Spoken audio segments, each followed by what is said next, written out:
ये मोची गेट बाज़ार के अंदर मौजूद मस्जिद है जो कि बिल्कुल खाली है। अभी बाहर का सीन देखें आप ज़रा, ये देखें जी, अल्लाह अकबर। ठीक है, शौक़ पूरे करें, अपने बसंत मनाएं, जो भी आपने करना है, लेकिन कम अज़ कम इस छोटी सी मस्जिद को फुल होना चाहिए था। अभी मगरिब की नमाज़ हम पढ़ के निकले और यकीन करें कि आपके सामने मस्जिद है बिल्कुल खाली और बाहर पाँव रखने के लिए भी जगह नहीं है। हज़ारों का नहीं, मैं कहता हूँ ये पता नहीं कितने हज़ार का मजमा है यहाँ पे। और शोर इनका और आवाज़ें इनकी और इनकी नारे हल्लाबाजियाँ।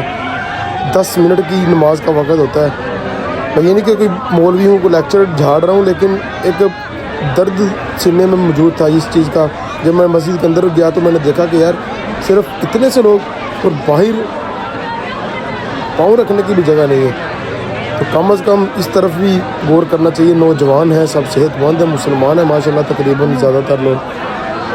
अल्लाह अकबर। चलते रहते हैं आगे, दिखाते हैं आपको सारा मोची गेट इसी वीडियो में।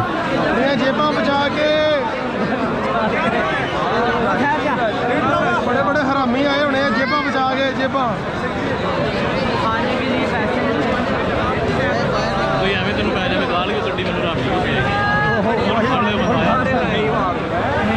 जेब कतरे हरामी बेची है, जेब कतरे हरामी अपनी जेबा बचा के।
ये कितने लिए बॉस?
ਪੈਂਚਰ ਕਰਦਾ ਜੇ ਤੁਹਾਡੀਆਂ